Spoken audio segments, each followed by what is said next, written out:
Assalamualaikum warahmatullahi wabarakatuh. Banyak sekali pertanyaan jamaah, Ustadz kasih kami channel untuk kajian anak-anak muda. Di antara anak muda berasal dari Aceh, luar biasa, channelnya Maulizul Akbar Nak. Tonton, subscribe, like, share, komen. Assalamualaikum warahmatullahi wabarakatuh.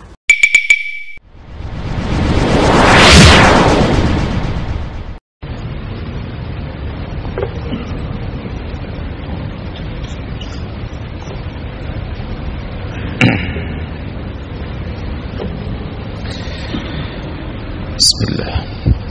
Assalamualaikum warahmatullahi wabarakatuh. Alhamdulillahi wa kafa, wassalatu wassalamu ala habibina Muhammadin al-Mustafa, arsalahu Allahu bashiran wa nadhira wa da'iyan ila Allahi biiznihi wa sirajan munira. وقال الله تعالى في القرآن العظيم وهو أصدق القائلين وبقوله يهتدي المهتدون يا أيها الذين آمنوا ادخلوا في السلم كافة ولا تتبعوا خطوات الشيطان إنه لكم عدو مبين. صدق الله العظيم وبلغ رسوله النبي الحبيب الكريم ونحن على ذلك من الشاهدين والشاكرين والحمد لله رب العالمين. وبعد.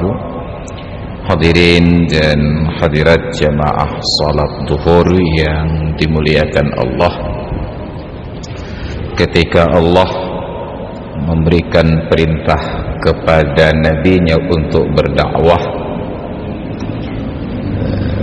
maka Allah persiapkan urutan-urutan dakwah tersebut sesuai dengan tertib dan skala prioritas.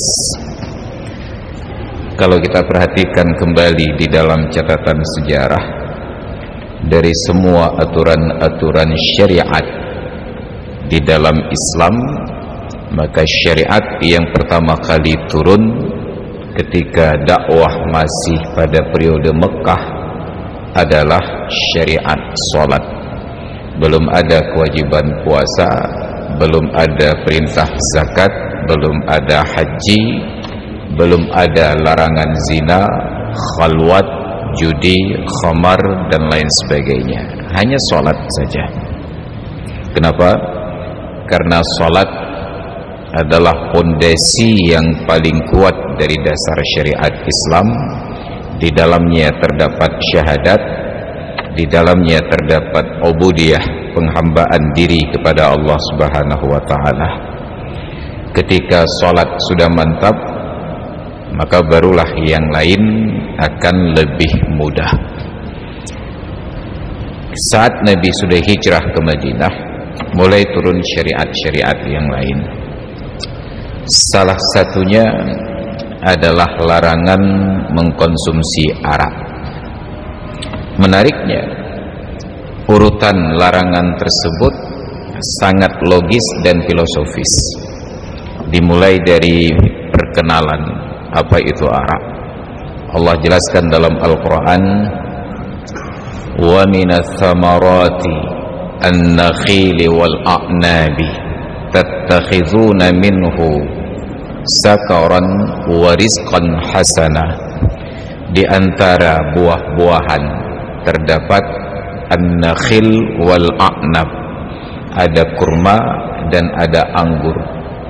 Tattakhiduna minhu sakaran, dari kurma dan anggur itu kalian buat minuman yang memabukkan. Wa rizqan hasanan, dan juga kalian makan sebagai rizki yang baik. Sama-sama bersumber dari benda suci dan halal, keluar dari dalam bumi. Ada anggur, ada kurma. Ada yang mengkonsumsinya setelah diproses fermentasi sampai menimbulkan efek memabukkan. Ada yang mengkonsumsi dalam keadaan segar sebagai rizki yang baik. Allah beri penegasan di awal bahwa arak yang najis dan haram itu sebenarnya berasal dari benda suci. Pahamlah para sahabat. Lalu seiring waktu, karena proses minum arak ini menyebabkan mabuk, hilang akal, sulit konsentrasi untuk bekerja, bertanyalah mereka, wa yas'alunaka 'anil khamri wal maisir. Mereka bertanya kepadamu wahai Muhammad tentang arak dan judi. Dan luar biasanya di dalam Al-Quran, arak dan judi ini sering dipadu-padankan dalam ayat yang sama. Setelah kita teliti, ternyata keduanya mempunyai kesamaan efek. Yang pertama, sama-sama menimbulkan candu, dan yang kedua, sama-sama menghabiskan waktu. Yang ketiga, sama-sama merusak tatanan masyarakat. Maka dijawab oleh Allah, qul fihima ismun kabirun wa manafi'u linnas. Katakanlah bahwa pada arak dan judi ismun kabirun. Sekarang kita menerjemahkan kata ismun dengan arti dosa. Andai kata ayat itu ismun diartikan dosa, maka sungguh ayat Al-Quran sudah final tentang hukum arak. Tetapi dipahami oleh para ulama bahwa kata-kata ismun ternyata berlawanan dengan manafi'. Kalau begitu, ismun yang dimaksud adalah mudarat, bukan dosa. Katakanlah pada arak dan judi itu terdapat mudarat yang besar, wa manafi'u linnas, dan ada banyak manfaat untuk manusia. Dibuat perbandingan, ada manfaat dan ada mudarat, tetapi mudaratnya jauh lebih besar. Wa ismuhuma akbaru min naf'ihima. Mudaratnya itu lebih besar daripada manfaat.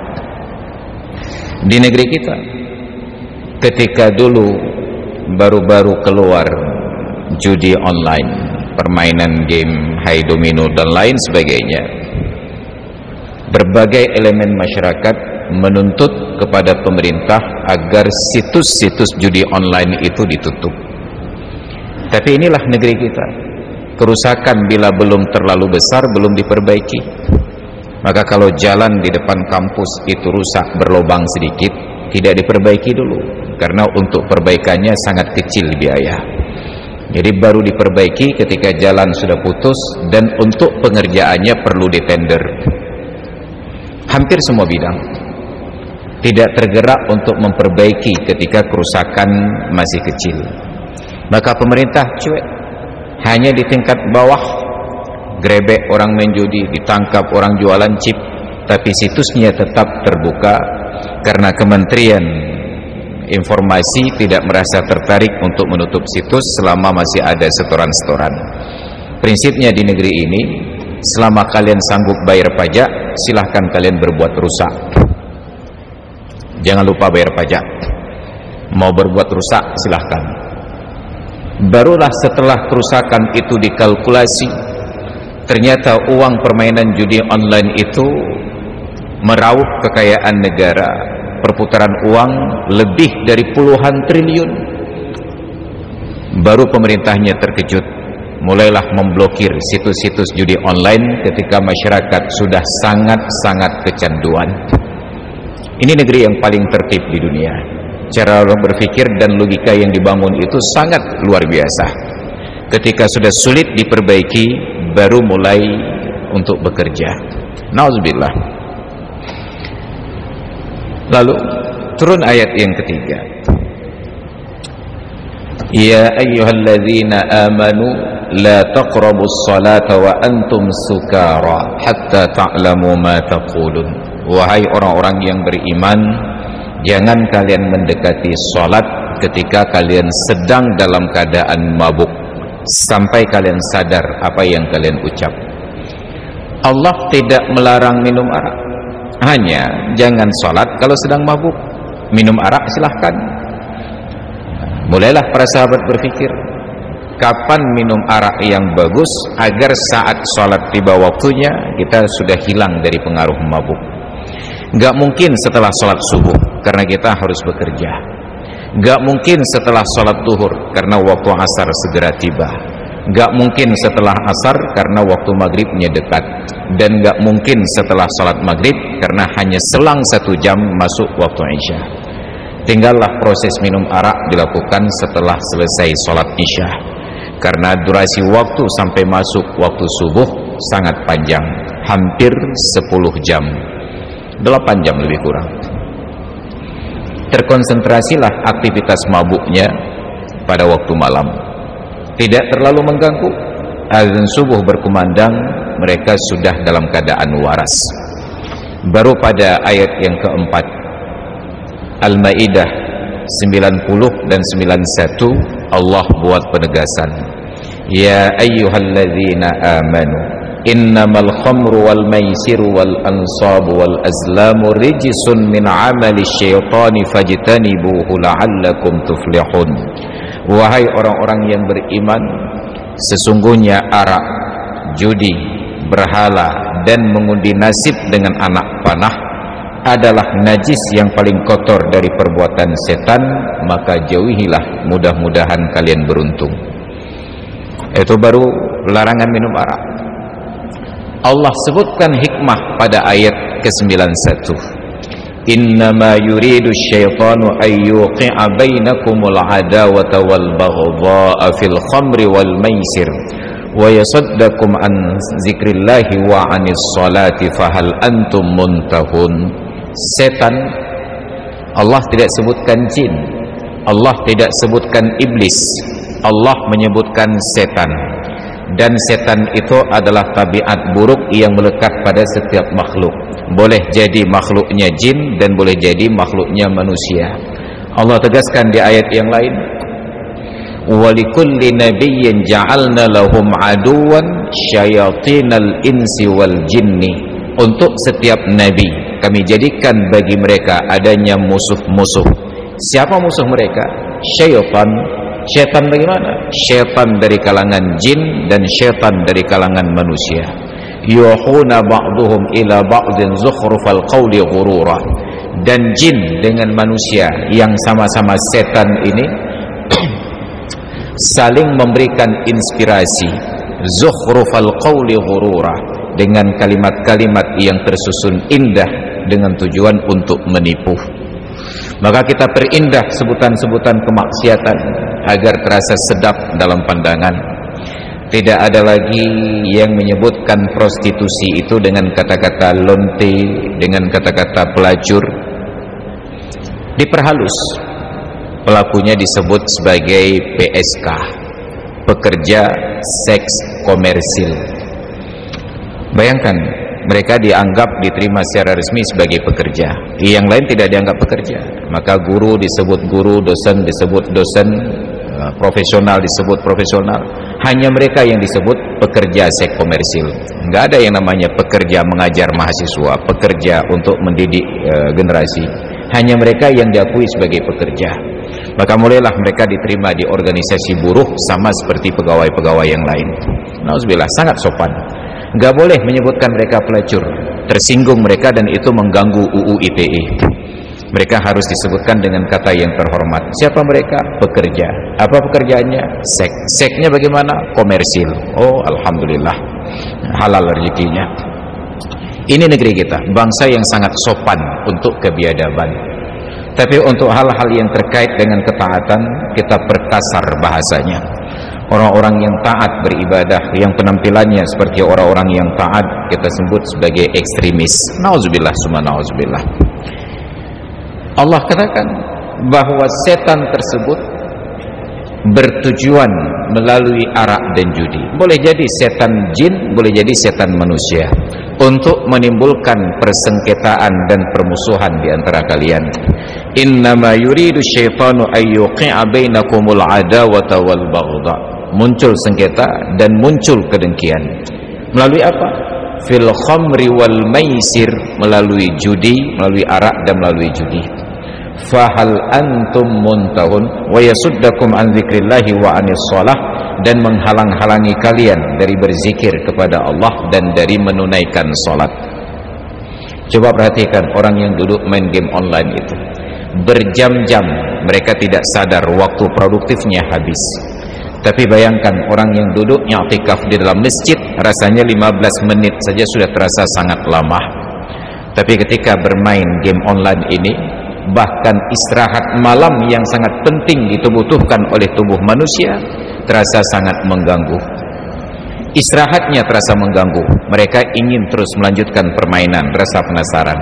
Tapi ketika tilawah Al-Quran, ketika diskusi di ruang belajar, ketika bertemu dengan guru, orang tua, dosen, dan bersilaturahmi, kita merasa waktunya sudah terlalu lama. Kita jemu dan kita bosan. Digoda, wa yasuddakum an dzikrillahi wa anis shalah. Fahal antum muntahun? Adakah keinginan kalian untuk berhenti? Ketika ayat ini dibacakan oleh Rasulullah di hadapan Sayyidina Umar bin Khattab dan para sahabat yang lain, Umar yang hobi minum arak, langsung beliau angkat tangan sambil sujud-sujud dan berucap, intahaina ya Rabb, intahaina ya Rabb, intahaina ya Rabb, kami berhenti wahai Tuhan kami. Untuk pelarangan tersebut bertahap. Tapi anehnya, ketika negeri ini berlaku syariat Islam, kita tidak melihat ada tahapan-tahapan yang jelas. Di awal pelaksanaan syariat Islam 20 tahun yang lalu, langsung dimulai dengan 3 qanun: khalwat, maisir, dan khamar. Tidak dimulai dengan kesejahteraan. Padahal di dalam Islam prinsip yang paling utama dan paling dijaga adalah 2 perkara. Yang pertama, tidak boleh lapar, dan yang kedua, tidak boleh takut. Lapar dan takut menjadi ujian yang terberat dalam kehidupan manusia dan umat Islam. Al-Baqarah 154, Allah menyatakan, وَلَنَبْلُوَنَّكُمْ بِشَيْءٍ مِّنَ الْخَوْفِ وَالْجُوعِ. Sungguh benar-benar kami akan uji kalian dengan sedikit rasa takut dan sedikit rasa lapar. Sedikit saja kita terganggunya luar biasa. Hanya takut kepada COVID saja kekhawatirannya luar biasa. Tapi tidak ada ketakutan kepada Allah Ta'ala yang mengundang perhatian luar biasa. Maka untuk COVID, pemerintah bisa turunkan semua anggaran, dikerahkan semua logistik dan semua pasukan untuk menertibkan warga negaranya agar patuh pada protokol COVID. Tenteranya, polisinya, pegawainya di sweeping orang-orang yang tidak pakai masker. Tetapi kekhawatiran masuk neraka tidak ada sama sekali dalam pikiran para pemimpin. Maka melihat masyarakatnya berbuat maksiat, tidak ada langkah strategis sama sekali dan tidak ada eksekusi.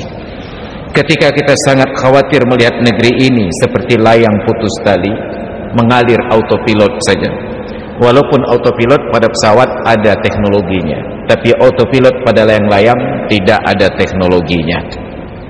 Mengalir begitu saja. Keluarlah surat edaran PJ Gubernur Aceh. Kita punya harapan besar akan terjadi perbaikan luar biasa. Tapi berjalanlah waktu demi waktu, hari demi hari, pekan demi pekan. Setelah beberapa pekan berlalu, yang digrebek dan diaplikasi dari surat edaran tersebut hanya warung kopi saja. Saya belum melihat dan belum membaca berita ada Satpol PP dan WH dikerahkan untuk menertibkan orang-orang yang melanggar syariat karena auratnya terbuka, yang celana pendek berkeliaran, yang terbuka aurat walaupun di lingkungan kampus atau di lingkungan masjid. Tidak ada. Dan kita belum melihat ada gebrakan orang-orang yang berpelukan mesra, laki-laki dan perempuan yang bukan suami istri dan bukan mahram, ditindak. Yang sudah ada adalah mengerahkan pasukan untuk menggrebek warung-warung kopi. Ini contoh para pemimpin kita yang logikanya itu sesat dan menyesatkan. Akhirnya syariat Islam hanya menjadi bahan olok-olok dan bahan debat saja. Andai kata yang pertama ditertibkan adalah pelanggaran di ruang publik, orang yang pakai celana pendek, orang yang terbuka aurat, orang yang melakukan khalwat, sungguh semua elemen masyarakat akan mendukung kecuali setan-setannya saja. Tapi ternyata yang pertama digrebek adalah warung kopinya. Padahal celana pendek itu jangankan dengan standar syariat Islam, bahkan dengan standar kemanusiaan pun sangat tidak layak. Silahkan perhatikan, nonton kembali film-film yang menceritakan kehidupan tahun 50-an ke bawah. Silahkan nonton film-film koboi. Jangan lihat Islamnya, orang non-muslimnya. Coba nonton film koboi, adakah di dalam adegannya di ruang publik mereka pakai celana pendek kecuali orang yang dihukum? Tidak, mereka tetap pakai celana panjang, karena itu standar kemanusiaan, bukan standar Islam. Tapi hari ini bahkan di dalam lingkungan masjid orang terbuka aurat pakai celana pendek tidak ada yang menegur. Bahkan di lingkungan kampus orang yang tidak berpenampilan secara manusiawi ini pun tidak ada yang menegur. Ketika terjadi teguran, justru hal-hal yang tidak menjadi prioritas. Kemarin saya ditelepon oleh seorang kawan bertanya, Ustaz, adakah pelanggaran syariat ketika kita naik ke tempat berwudu menggunakan sendal dan alas kaki? Saya bilang tidak ada. Bahkan dalam Islam tidak ada larangan pakai sendal masuk ke dalam masjid. Bahwa di masjid-masjid sekarang dilarang pakai sendal, itu bukan larangan syariat, itu hanya larangan dari BKM-nya saja. Saya tanya kenapa? Apa jawabannya? Tadi zuhur Pak Ustaz, saya datang ke sebuah masjid, naik ke tempat wuduknya pakai alas kaki, saya ditegur. Sebenarnya saya terima teguran tersebut, tapi melihat ada orang di tempat saya berada ketika berwuduk pakai celana pendek tidak ditegur, akhirnya saya makin kesal. Bayangkan kita semangat untuk menegur orang yang pakai alas kaki naik ke tempat wuduk. Dosa apa yang dilanggar? Di samping orang yang naik pakai alas kaki ini, ada yang pakai celana pendek, tidak ditegur. Bagaimana tidak kurang ajarnya kita? Datang ke warung kopi, hanya karena warung lewat jam 12 masih buka ditegur. Tapi di warung itu ada yang pakai celana pendek, tidak ada yang ditegur sama sekali. Ini syariat paling konyol di dunia dalam penerapannya. Nauzubillah summa nauzubillah. Dan kita termasuk orang yang mendiamkan kekonyolan-kekonyolan yang seperti ini, dan akhirnya kita dianggap sama seperti orang-orang yang berbuat konyol tersebut. Oleh karena itu, hadirin kaum muslimin yang dirahmati Allah, mari kita kembali kepada aturan syariat, bertindak sesuai dengan alur berfikir yang benar, sesuai dengan aulawiyat skala prioritas yang benar. Kita dahulukan untuk pelanggaran syariat agar tertangani dengan baik, baru ketertiban masyarakat dalam hal-hal yang lain kita dukung. Kita sepakat, sepatutnya di atas jam 12 malam tidak perlu lagi nongkrong di warung kopi, dan tidak ada orang dari rumah sengaja jam 12 malam ke warung kopi untuk minum kopi lagi. Kalaupun masih bertahan, hanya orang yang ngopi dari jam 9 dan belum selesai, hanya menambah tagihan listrik dan menambah biaya operasional untuk menggaji karyawannya. Tapi tidak ada orang yang pesan kopi lagi setelah lewat tengah malam. Mudah-mudahan itu menjadi bahan pemikiran dan pertimbangan bagi kita, dan kita menjaga wilayah masing-masing dari pelanggaran-pelanggaran ini, agar di akhirat kelak kita tidak akan dimintakan pertanggungjawaban oleh Allah atas perbuatan maksiat yang dilakukan oleh pihak yang lain. Amin rabbal alamin. Terima kasih atas perhatian, mohon maaf atas segala kekurangan. Hadanallahu wa iyyakum ajma'in. Assalamualaikum warahmatullahi wabarakatuh.